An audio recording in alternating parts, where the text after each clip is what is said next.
लोग पढ़ेंगे images form by two plane mirrors. अगर दो प्लेन मिरर्स हैं तो उनके बीच अगर ऑब्जेक्ट है तो फिर उसमें इमेजेस कितने बनेंगे, कैसे बनेंगे। जैसे सपोज दो मिरर है इस तरह से, ये एक मिरर हो गया M1 और एक मिरर हो गया M2, इसके बीच कहीं ऑब्जेक्ट रखा है तो फिर इमेज कहाँ बनेगा। या फिर कोई सपोज दो पैरेलल प्लेन मिरर्स हैं, इनके बीच में ऑब्जेक्ट रखा है तो कैसे इमेज बनेगा। तो ये आज हम लोग थोड़ा सा इसी के बारे में पढ़ेंगे। ठीक है, तो पहला केस हम लोग सिंपल पढ़ते हैं, जब mirrors are parallels, when mirrors are parallel. ठीक है, दो पैरेलल मिरर हैं, उनके बीच अगर कोई ऑब्जेक्ट रखा है तो क्या होगा। सबसे पहले दो मिरर ड्रॉ कर लेते हैं।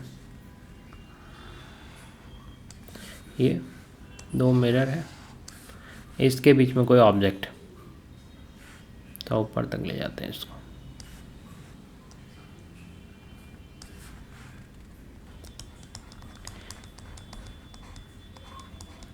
ठीक है, ये दो मिरर्स हो गए। अब इनके बीच एक ऑब्जेक्ट रखा है। ठीक है, सपोज यहाँ पे O है ऑब्जेक्ट, तो इसका इमेज कहाँ बनेगा। इसका इमेज हम लोग रे डायग्राम से देख सकते हैं कहाँ बनेगा। तो सबसे पहले एक रे है जो ऐसे परपेंडिकुलर जाएगी, तो जो रे परपेंडिकुलर जाएगी वो क्या होगी, वो परपेंडिकुलर उसी डायरेक्शन में बस अपोजिट डायरेक्शन में रिवर्स हो जाएगी।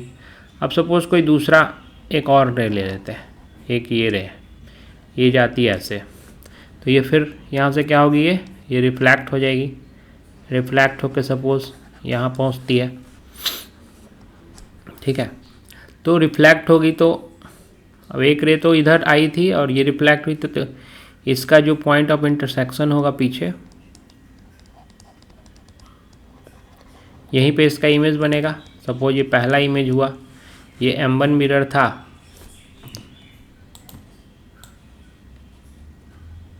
हम लोग थोड़ा उसको हटा दे रहे हैं हेडिंग को। ये M1 मिरर है और ये M2 मिरर है।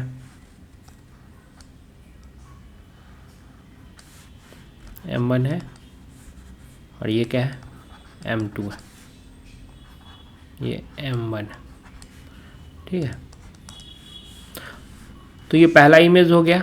अब जो फर्स्ट इमेज है, ये फर्स्ट इमेज है, फर्स्ट इमेज क्या होगा, सेकंड इमेज के लिए क्या बनेगा, ये ऑब्जेक्ट बन जाएगा। सेकंड मिरर के लिए ये ऑब्जेक्ट बन जाएगा। सपोज यहाँ से ऐसे गया, फिर ये ऐसे रिफ्लैक्ट हो गया। ठीक है, इसी तरह से ऐसा भी हो सकता है कि ये M2 मिरर से, तो M2 मिरर्स के लिए एक तो ऐसे जाएगा परपेंडिकुलर जो कि वापस लौट जाएगा, और एक ऐसे जाएगा जो कि रिफ्लेक्ट होकर इस पे आएगा। इसमें ऐसे जा रहा है, फिर इसमें ऐसे जा रहा है, ऐसे होता जाएगा। तो ये ऐसे एक इमेज यहाँ पे भी बनेगा, इसको I2 लेते हैं हम। ठीक है, अब I1 जो है, I1 ये काम करेगा as a object second mirror के लिए, M2 मिरर के लिए। तो I1 से जो रे आ रहा है, ये रे क्या लगेगा कि I1 से आ रहा है, तो I1 से आने के बाद ये रिफ्लेक्ट होगा तो यहाँ जाएगा, तो इससे ये पीछे की तरफ ऐसे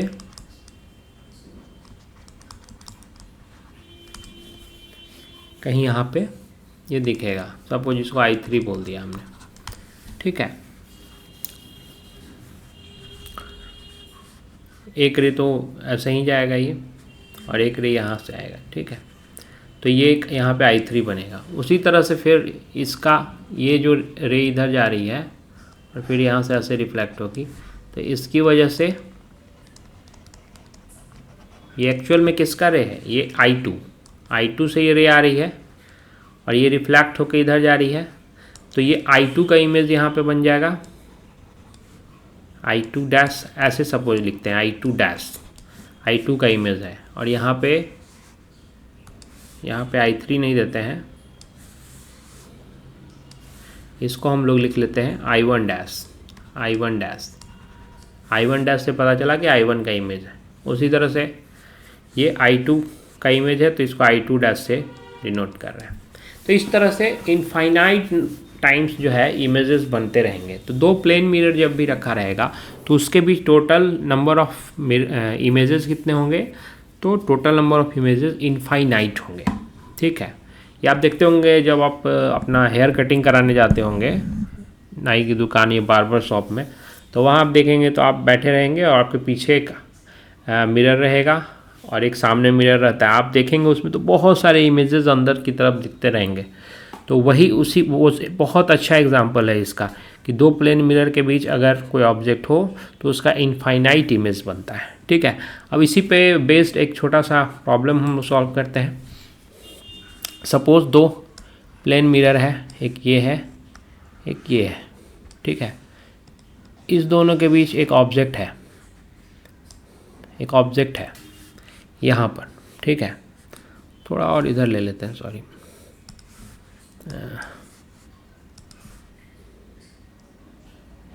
इन दोनों के बीच एक ऑब्जेक्ट इस तरह से है यहाँ पर कि पहले वाले मिरर से इसका नाम M1 रखा, इसका नाम M2 रखा। ठीक है, ये कर दिया, ऐसे ड्रॉ कर दिया, इधर भी ऐसे ड्रॉ कर दिया। इससे पता चल रहा है ये मिरर है, प्लेन मिरर है। ये 2 सेंटीमीटर पे है, यहाँ से कितने सेंटीमीटर पे है, 2 सेंटीमीटर पे। और ये डिस्टेंस कितना है, सेकंड मिरर से इसका डिस्टेंस है 8 सेंटीमीटर। तो पूछ रहा है कि पहला जो 3 इमेजेस बनेगा उसका पोजीशन क्या होगा, और इसमें बोल रहा है कि फर्स्ट रिफ्लेक्शन जो होगा, फर्स्ट रिफ्लेक्शन M1 से होगा, M1 से फर्स्ट रिफ्लेक्शन होगा। तो फर्स्ट 3 इमेजेस जो बन रहे हैं उनका पोजीशन क्या होगा। तो हम लोगों ने प्लेन मिरर में पढ़ा है कि जितना डिस्टेंस पे ऑब्जेक्ट होता है उतना ही पीछे इमेज बनता है। ठीक है, ये तो पढ़ रखा है कि अगर ये 2 सेंटीमीटर है तो ये पीछे 2 सेंटीमीटर पे इमेज बनेगा। इसी का यूज़ यहाँ करेंगे। पहला हमको रिफ्लेक्शन कहाँ से हो रहा है, M1 से हो रहा है। तो यहाँ पे I 2 सेंटीमीटर पर है M1 से, तो जो फर्स्ट इमेज बनेगा वो कहाँ पे बनेगा, ये 2 सेंटीमीटर पीछे बनेगा। ठीक है, ये पहला इमेज हो गया, ये I1 हो गया। ये कितने दूर पे बनेगा, ये 2 सेंटीमीटर यहाँ पे पीछे बनेगा। अब ये जो फर्स्ट इमेज बना ये सेकंड मिरर के लिए क्या हो जाएगा, सेकंड मिरर के लिए ये ऑब्जेक्ट का काम करेगा। तो सेकंड मिरर से I1 का डिस्टेंस कितना है, ये पूरा यहाँ से यहाँ तक तो 10 हो गया, 8 2 10, और 2 सेंटीमीटर इधर भी है, ये भी 2 सेंटीमीटर हो गया। तो टोटल 12 सेंटीमीटर ये हो गया I1 का डिस्टेंस M2 से, 12 सेंटीमीटर। तो इसका इमेज भी इससे क्या होगा, पीछे यहाँ पे कहीं बनेगा। कितना पीछे बनेगा, ये 12 सेंटीमीटर पे बनेगा, 12 सेंटीमीटर पे बनेगा। इसको कह देते हैं सपोज I2 कह दिया इसको। अब सपोज तीसरा इमेज, तो ये जो I2 है, जो सेकंड इमेज है, ये फिर फर्स्ट मिरर के लिए ऑब्जेक्ट का काम करेगा। तो इसके साथ इससे जितने डिस्टेंस पे ये ऑब्जेक्ट है, I2 क्या हो जाएगा, M1 के लिए ऑब्जेक्ट का काम करेगा। तो इसका डिस्टेंस M1 से कितना है, ये 10 सेंटीमीटर हो गया, ये पूरा दोनों मिरर के बीच का डिस्टेंस। और ये कितना है, 12 सेंटीमीटर। तो 10 + 12 22 सेंटीमीटर हो गया। यानी M1 से ये I2 जो है 22 सेंटीमीटर डिस्टेंस पे है। तो इसका इमेज भी क्या होगा, M1 से पीछे की तरफ इसको ड्रॉ करेंगे तो 22 सेंटीमीटर पे। कितने पे, 22 सेंटीमीटर पे ये थर्ड इमेज बनेगा I3। ठीक है, अलग अलग कलर से मैंने तीनों को दिखलाया है। पहला इमेज जो है 2 सेंटीमीटर पे M1 के पीछे बन रहा है। सेकेंड इमेज कहाँ बन रहा है, तो M2 के पीछे बन रहा है, 12 सेंटीमीटर पे बन रहा है। और थर्ड इमेज कहाँ बन रहा है, तो ये M1 के पीछे 22 सेंटीमीटर पे बन रहा है। तो हम लोग इस प्रॉपर्टी का यूज़ करके हम लोग इस तरह से क्वेश्चन सॉल्व कर सकते हैं। अब एक सिंपल सा प्रॉब्लम है। सपोज दो मिरर है यहाँ पे देखिए, ये एक मिरर ऐसे है और दूसरा मिरर ऐसे है। ये दोनों क्या है, 90 डिग्री पर है। कितना डिग्री पे है, 90 डिग्री पे। और इसका जो लाइन ऑफ इंटरसेक्शन है बाइसेक्टर पे एक पॉइंट ओ रखा है, ठीक है। तो इसमें टोटल नंबर ऑफ इमेजेस कितने बनेंगे? टोटल नंबर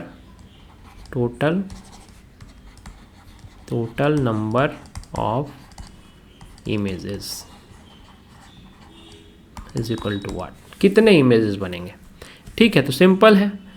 पहला इमेज जो क्या होगा, वो जैसे ये जितने डिस्टेंस पे यहाँ होगा, इस मिरर की बात करें अगर हम लोग M1 की, फिर ये M2 है, तो M1 से जितने डिस्टेंस पे ये O है उतना ही पीछे बनेगा। ये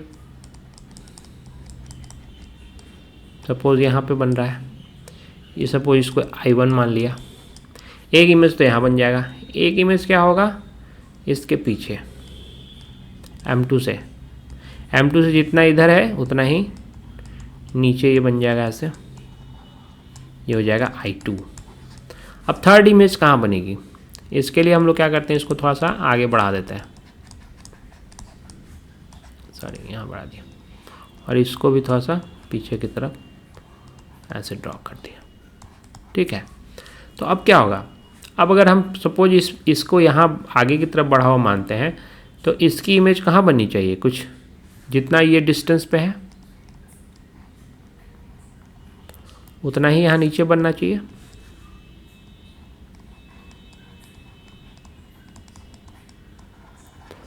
ये क्या हो जाएगा I3 का पोजीशन। और इसके लिए देखते हैं, तो जितना ही यहाँ से डिस्टेंस होगा उतना ही डिस्टेंस यहाँ भी है, तो I2 का इमेज और I1 का इमेज ये दोनों क्या हो जाएगा, कोइंसाइड कर जाएगा। तो टोटल नंबर ऑफ इमेजेस कितने दिखेंगे? 1 2 एंड ये 3 नंबर ऑफ।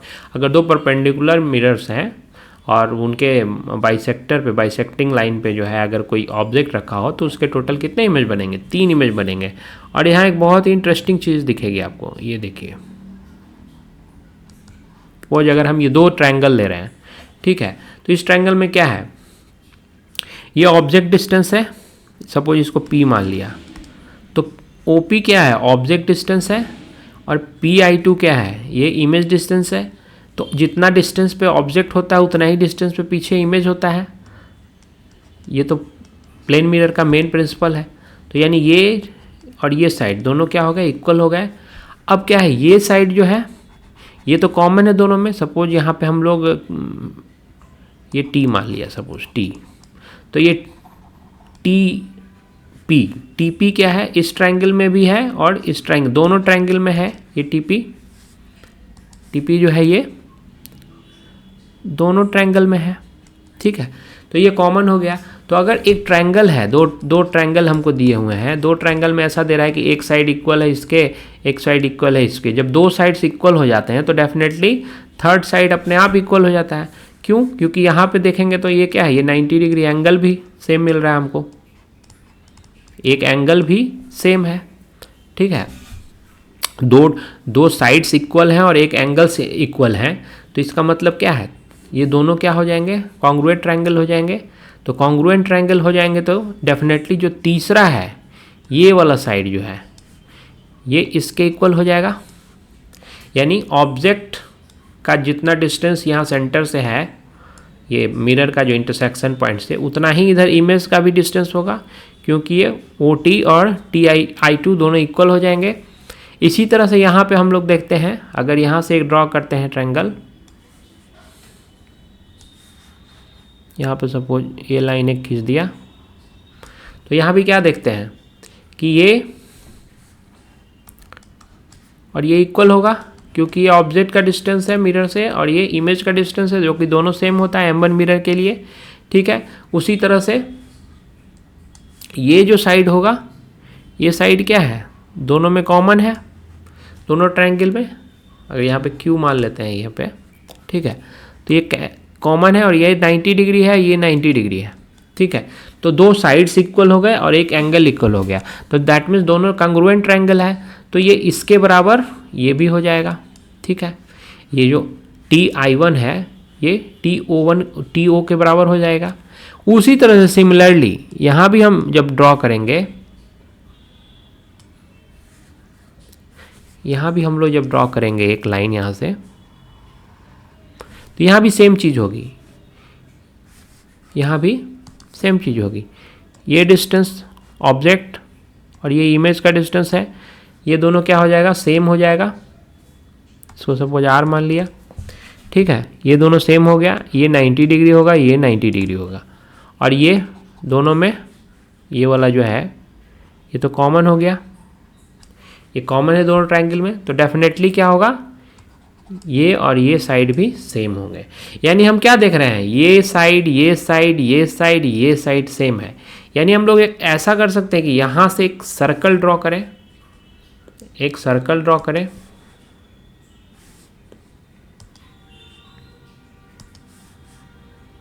सपोज एक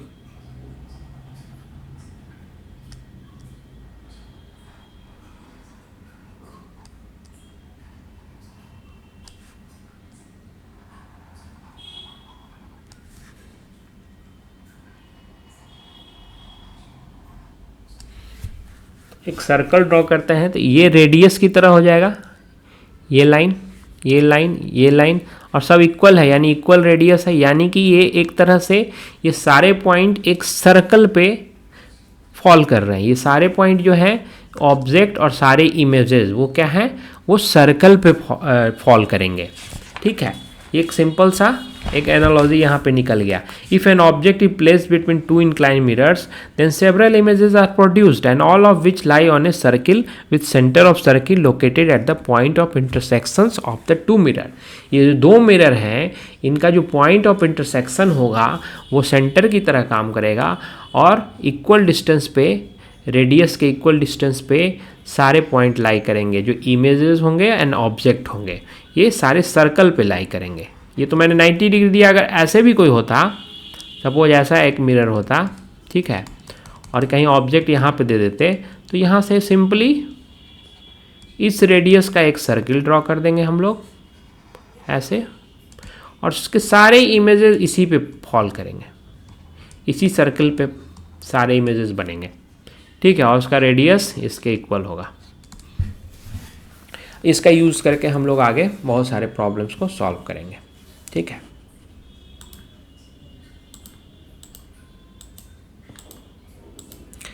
अब हम लोग आते हैं सर्कुलर मेथड का यूज़ करते हैं। किस मेथड का यूज़ करेंगे, सर्कुलर मेथड का यूज़ करेंगे। सर्कुलर मेथड का यूज़ करके नंबर ऑफ इमेजेस हम लोग निकालेंगे। Circular method, circular method. ठीक है, सर्कुलर मेथड क्या है, क्या कहता है सर्कुलर मेथड? पहले तो हम लोगों ने ये पढ़ लिया ना, सर्कुलर मेथड यहाँ से नए पेज से हम लोग ड्रॉ करते हैं। सर्कुलर मेथड क्या कहता है, पहले तो हम लोगों ने ये पढ़ा कि अगर कोई दो मिरर है सपोज, ठीक है, ये दोनों एक दूसरे से इंक्लाइंड है, ये ऐसे हो गया, ये ऐसे हो गया, ठीक है, ये एक दूसरे से इंक्लाइंड है और कोई ऑब्जेक्ट रखा है इनके इस पॉइंट पे सपोज, ठीक है, ये वो पॉइंट पे रखा है, और सपोज इस तरफ से ये एंगल बना रहा है अल्फ़ा और इस तरफ से एंगल बना रहा है फाई।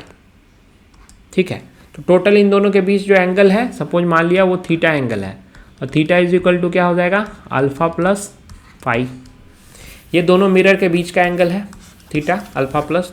इसमें क्या दिखा रहा है कि M1 के साथ ये अल्फ़ा एंगल बना रहा है और M2 मिरर के साथ ये फाई एंगल बना रहा है।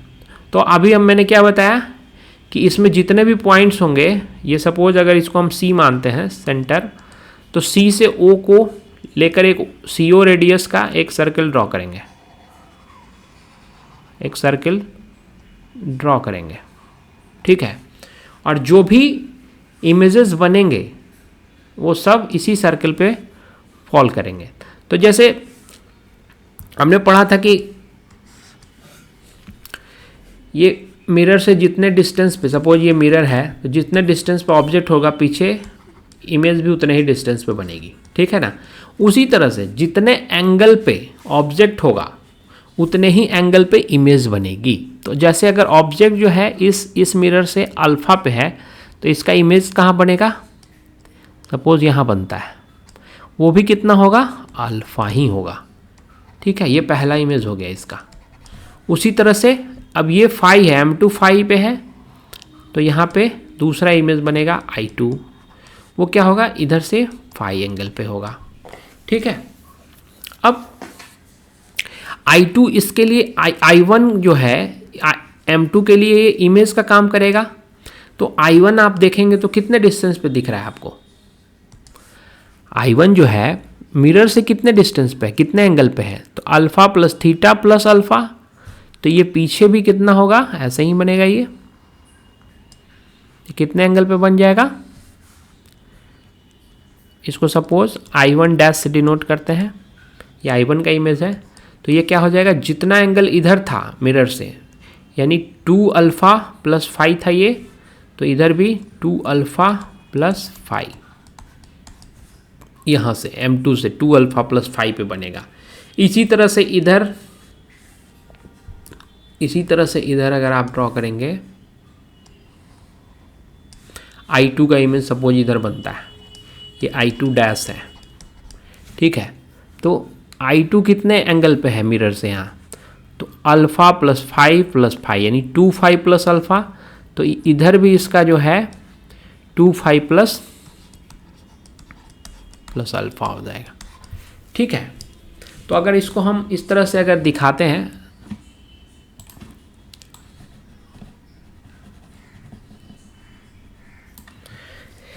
अगर एक टेबल बना के दिखाते हैं हम लोग, ठीक है, एक टेबल बना के दिखा रहे हैं, सपोज ऐसे कुछ टेबल बनाया,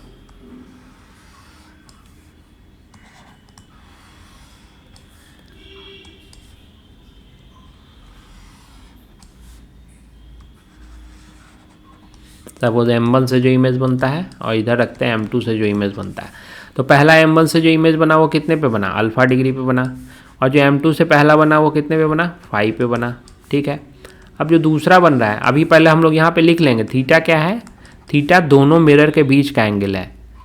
इसमें जो है M2 से फाई बना रहा है और इधर से अल्फा बना रहा है, यानी थीटा इज इक्वल टू क्या है, अल्फा प्लस फाई। ठीक है, अब इसको हम लोग क्या, सेकेंड जो आ रहा है वो कैसा आ रहा है, देखिए सेकेंड आ रहा है, सेकेंड जो I1 से इमेज बना वो कितना है, 2 phi plus alpha, 2 phi plus alpha, और इधर सेकेंड इमेज कितना बन रहा है, 2 alpha plus phi, 2 alpha plus phi. ठीक है, अब अगर हम ये 2 फाई प्लस अल्फा को क्या लिख सकते हैं, 2 फाई प्लस अल्फा है, इसको क्या लिख सकते हैं, फाई प्लस अल्फा, यानी ये अल्फा प्लस फाई है। तो अल्फा प्लस फाई को यहाँ थीटा लिख सकते हैं, यानी फाई प्लस थीटा इसको लिख सकते हैं। तो इसकी जगह पे हम लोग क्या लिख सकते हैं, फाई प्लस थीटा लिख सकते हैं, फाई प्लस थीटा। और इसकी जगह क्या लिख सकते हैं, 2 अल्फा प्लस फाई है, तो ये अल्फा प्लस फाई हो जाएगा, यानी अल्फा प्लस थीटा हो जाएगा। ये इसकी जगह हम लोग क्या लिख सकते हैं, अल्फा प्लस थीटा। इसी तरह से ये आगे बढ़ता जाएगा, इसी तरह से ये आगे बढ़ता जाएगा। यहाँ पे हो जाएगा अल्फा प्लस 2 थीटा,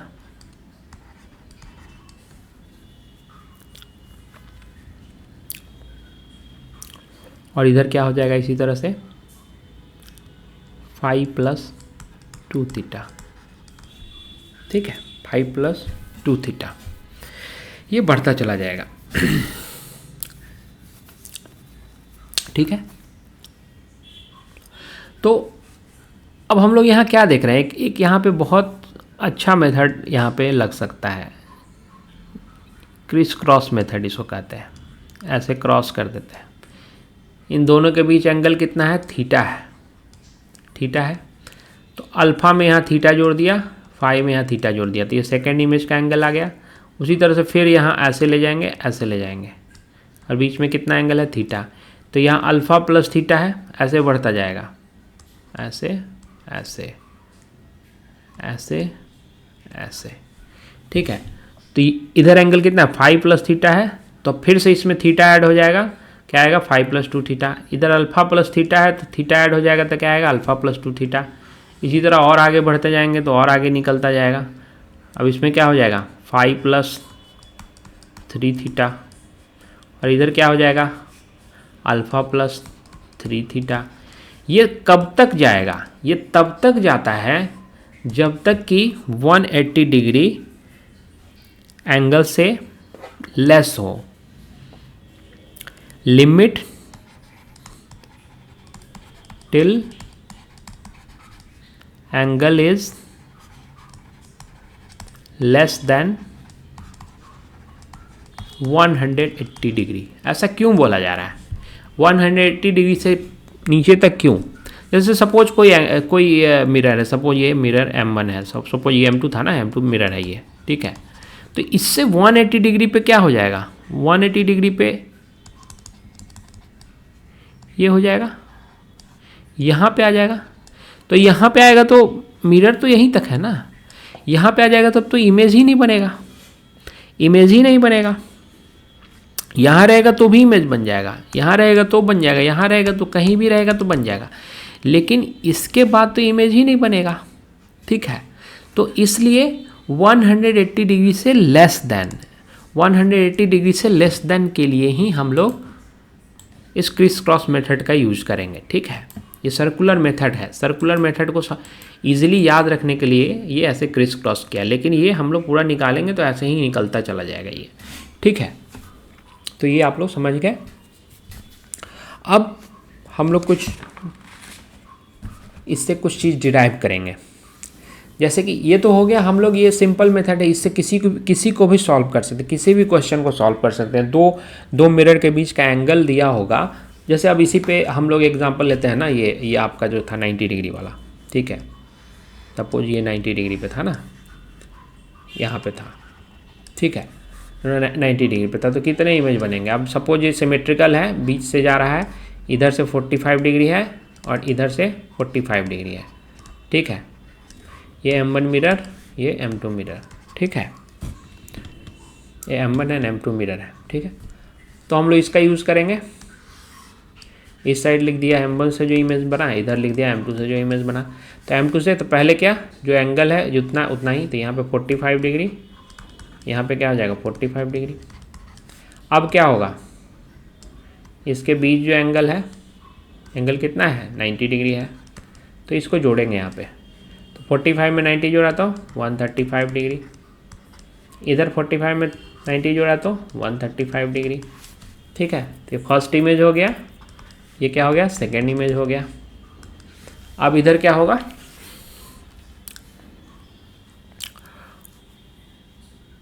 फिर से इसमें 90 जोड़ेंगे तो क्या हो जाएगा, ये 180 से ऊपर हो जाएगा, तो नहीं जाएगा। इधर भी जोड़ेंगे तो 180 से ऊपर चला जाएगा, तो ये नहीं होगा। अब यहाँ से हम लोग देख रहे हैं तो क्या हो रहा है, 1 2 और यहाँ पे ये तीसरा इमेज और यहाँ पे ये चौथा, यानी कि 4 इमेज बनने चाहिए।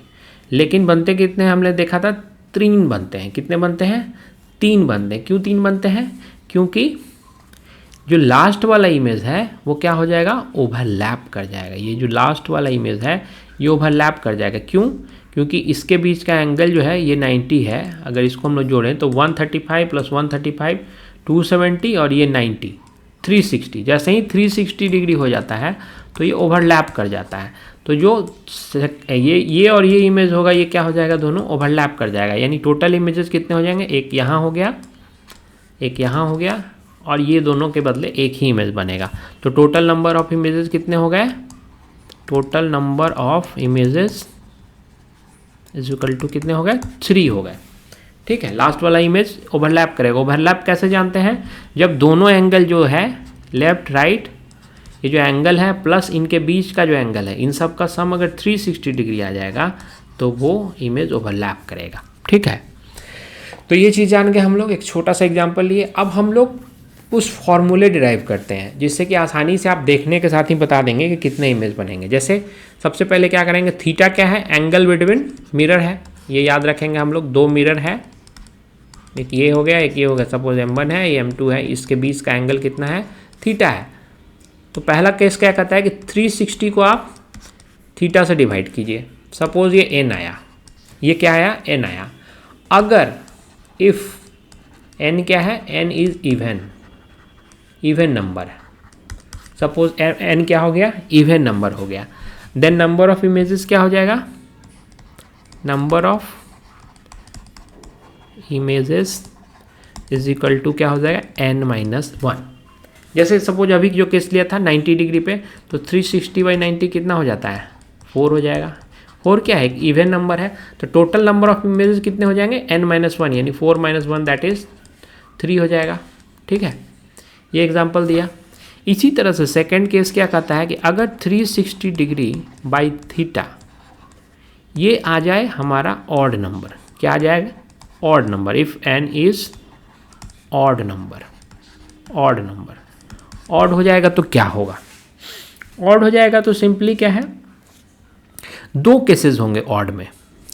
एक केस होगा कि वो बाइसेक्टर पे होगा, जैसे अब ये अभी हम लोग क्या देखा था,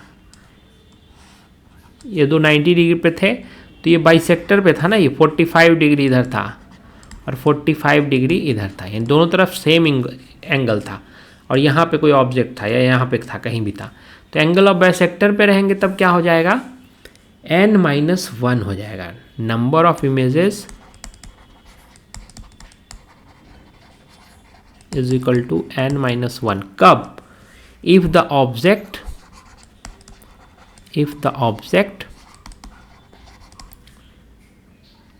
is placed on angle of bisector. जहाँ पे एंगल बाइसेक्टर होगा उस पे अगर है तो n-1 हो जाएगा। अगर एंगल ऑफ बाइसेक्टर पे नहीं है, सपोज ऐसा होता है, ये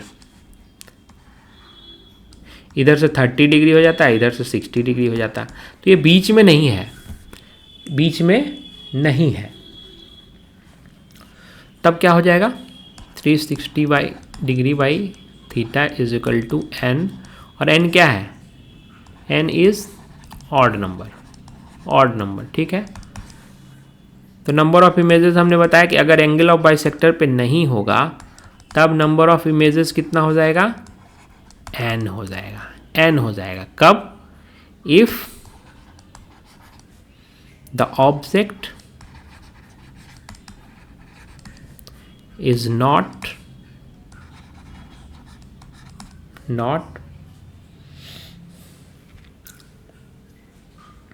placed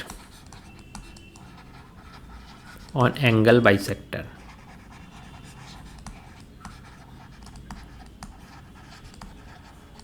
एंगल बाइसेक्टर पे नहीं रहेगा तो n होगा, एंगल ऑफ बाइसेक्टर पे रहेगा, इवन ऑड आ गया तो n-1 होगा, अगर इवन है तो भी n-1 होगा, यानी सारे केसेस में n-1 होगा। सिर्फ एक केस है जिसमें n होगा, और वो केस है कि अगर ऑड आ जाए n की वैल्यू, 360 से थीटा को डिवाइड करें और उसकी वैल्यू n आ जाए और n ऑड नंबर हो और वो एंगल ऑफ बाइसेक्टर पे नहीं हो, not placed on angle of bisector. जैसे इस तरह का केस, ये 30 डिग्री इधर 60 डिग्री, एंगल ऑफ बाइसेक्टर तो 45 डिग्री पे होगा, एंगल ऑफ बाइसेक्टर पे नहीं है, तो उस केस में क्या होगा, n नंबर ऑफ इमेजेस होगा।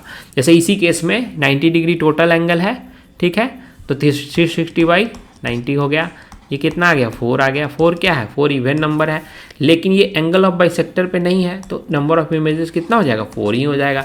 अगर ये 45 डिग्री पे होता, यानी कि एंगल ऑफ बाइसेक्टर पे होता, तो उस केस में क्या हो जाता, नंबर ऑफ इमेजेस 4 - 1 3 हो जाता, ठीक है। तो ये फॉर्मूला अगर आप लोग याद रखते हैं तो आराम से सॉल्व कर लेंगे, नंबर ऑफ इमेजेस को आप आराम से निकाल लेंगे, ठीक है। सिर्फ एक केस में n होता है, बाकी सारे केस में n-1 होता है। वो एक केस कौन है, जब ऑड नंबर होगा और एंगल ऑफ बाइसेक्टर पे नहीं होगा, ठीक है। और एक केस और हो सकता है कि अगर 360/n, अभी तक तो हम लोग देखें कि ऑड आया इवन आया, ऐसा भी तो हो सकता है कि ऑड इवन कुछ ना आए, इंटीजर हो ही नहीं, 360 degree by theta is not integer, ना इवन हो ना ऑड हो, पॉइंट में आ जाए 2.3 3.2 इस तरह से आ जाए, तो क्या करेंगे हम लोग, जो पहले हम लोगों ने क्रिस क्रॉस मेथड यूज़ किया था, m1 m2 लिख दिया था, m1 m2 और इधर अल्फ़ा हो गया, इधर थीटा हो गया, दोनों के बीच का एंगल है वो जोड़ते जाते थे, जो पहले मेथड का यूज़ किया उसी मेथड का यूज़ करके हम लोग फिर सॉल्व करेंगे। जो पहले मेथड हम लोगों ने यूज़ किया ये वाला मेथड, इसका यूज़ करके हम लोग सॉल्व करेंगे। ठीक है, तो ये हो गया याद रखने की चीज़। ये याद रखेंगे तो क्वेश्चन जल्दी बन जाएगा। ठीक है, और याद भी क्या रखना है, सिंपल चीज़ है। Odd number angle wise sector पे नहीं है तो सिर्फ n होगा, बाकी सारे केसेस में क्या होगा, n-1 होगा। ठीक है, अब हम लोग देखते हैं, ये तो सिंपल हुआ। अब अगर कोई बॉडी है वो मिरर के सामने रखी है, मिरर के सामने रखी है और वो रोटेट कर रही है। क्या कर रही है, रोटेट कर रही है। सपोज यहाँ पे कोई ऑब्जेक्ट है रखा हुआ और ये ऐसे रोटेट कर रहा है। ठीक है, तो उसका इमेज क्या होगा, सपोज वो उसके सेंटर के अलॉन्ग रोटेट कर रहा है। सपोज उसका सेंटर क्या है, ऐसे सेंटर यहाँ पे फॉल कर रहा है। ठीक है, ऑब्जेक्ट यहाँ पे है। ठीक है, ये रोटेट करके क्या यहाँ आ गई, इस पॉइंट से इस पॉइंट पे आ गई। तो इसका इमेज कैसे रोटेट करेगा, ये सेंटर यहाँ रहेगा, ऑब्जेक्ट यहाँ रहेगा और ये सॉरी ऐसे नहीं,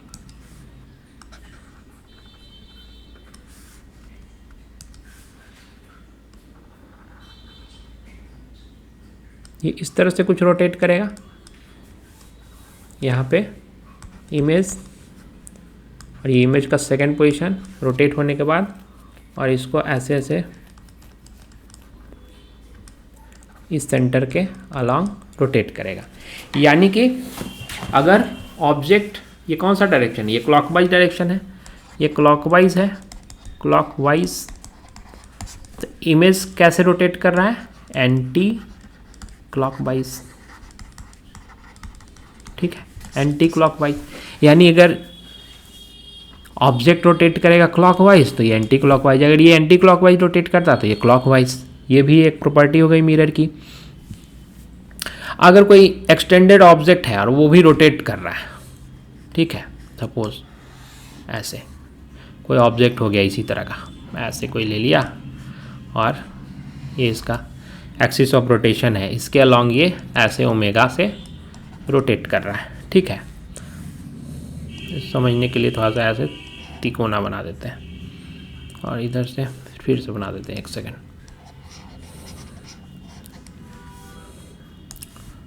एक ऑब्जेक्ट कुछ इस तरह का है,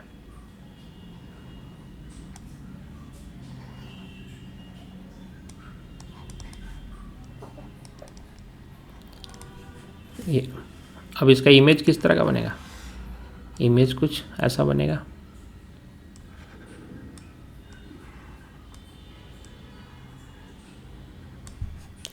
अब ये इस डायरेक्शन में करेगा तो ये किस डायरेक्शन में करेगा, ये इस डायरेक्शन में करेगा।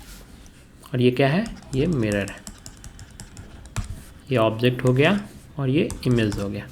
तो सिंपली है कि रोटेशन का डायरेक्शन भी क्या हो जाएगा, जस्ट अपोजिट हो जाएगा इमेज का।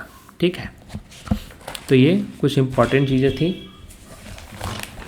अब इस पे कुछ क्वेश्चंस हम लोग कर सकते हैं कि सपोज दो मिरर हैं, वो 30 डिग्री पे है, उनके बीच का एंगल कितना है, 30 डिग्री है। ये मिरर हो गया M1 और ये मिरर हो गया M2। ठीक है, इनके बीच एंगल क्या है, 30 डिग्री है। लेकिन इसमें क्या कर रहा है, M1 से 10 डिग्री पे है, ये क्या है 10 डिग्री है, तो ये M2 से कितना हो जाएगा, 20 डिग्री पे हो जाएगा। तो हमको निकालना है, दोनों तरीके से इमेजेस निकालने हैं, दोनों तरीके से इमेजेस। कौन कौन तरीका, एक तो जो फॉर्मूला से हम लोगों ने यूज़ किया, और दूसरा जो है काउंटिंग द इमेजेस। ठीक है, तो पहला तो दोनों के बीच का एंगल क्या है, थीटा है। थीटा क्या है, 30 डिग्री है। और M1 के साथ 10 डिग्री, M2 के साथ 20 डिग्री। तो पहला जो इमेज बन जाएगा, हम लोग पहले क्रिस क्रॉस मेथड का यूज़ करते हैं। पहला जो इमेज बन जाएगा वो क्या होगा, M1 का 10 डिग्री पीछे बनेगा और इधर किसका बनेगा, इस 20 डिग्री पे है तो इधर भी इमेज 20 डिग्री पे बनेगा। अब क्रिस क्रॉस मेथड का यूज़ करेंगे। कैसे करेंगे, इन दोनों के बीच का एंगल कितना है, 30 डिग्री है। 30 डिग्री है, टोटल एंगल 30 डिग्री है। तो हम लोग क्या देखे थे, बस इसको जोड़ देना है। 20 में 30 जुड़ेगा कितना हो जाएगा, 50 हो जाएगा। और यहाँ पे 10 में 30 जुड़ेगा तो कितना हो जाएगा, 40 डिग्री हो जाएगा। ठीक है, इसी तरह से और आगे बढ़ेंगे। 40 में 30 जुड़ जाएगा तो फिर कितना हो जाएगा 70 हो जाएगा, और फिर 50 में 30 जुड़ जाएगा तो कितना हो जाएगा 80 हो जाएगा। फिर उसी तरह से 80 में 30 जुड़ेगा तो 110 हो जाएगा, और 70 में 30 जुड़ेगा तो 100 हो जाएगा। ठीक है, फिर आगे बढ़ेंगे इसी तरह से हम लोग 100 में 30 जुड़ेगा तो 130 हो जाएगा, और इधर 110 में जुड़ेगा तो 140 डिग्री हो जाएगा। ठीक है, और 140 डिग्री 140 में फिर से जुड़ जाएगा 30 डिग्री तो 170, यहाँ 130 में जुड़ जाएगा तो कितना हो जाएगा 160 डिग्री। इसके बाद आप आगे जाएंगे तो क्या होगा, 160 में 30 जोड़ेंगे 190 हो जाएगा, 180 से ऊपर चला जाएगा। इधर भी 170 में 30 जोड़ेंगे तो 200, 180 से ऊपर चला जाएगा। 180 से ऊपर हम लोग नहीं जाना है। ठीक है, तो और साथ में देख लेना है कि इसके बीच का एंगल और इसको जोड़ के कितना आ रहा है। तो 170 प्लस 160 कितना हो गया 330 हो गया, और इसके बीच का एंगल कितना होता है 30 डिग्री। तो 170 प्लस 160 और प्लस 30 डिग्री, ये कितना आ गया 330 था ये, और ये 30 360 डिग्री हो जाएगा। 309 716 1 1 2 1 3 360, यानी इसका जो है, यानी ये लास्ट वाला जो इमेज है वो ओवरलैप कर जाएगा। लास्ट इमेज क्या होगा, ये 2 दिख रहा है लेकिन एक ही होगा।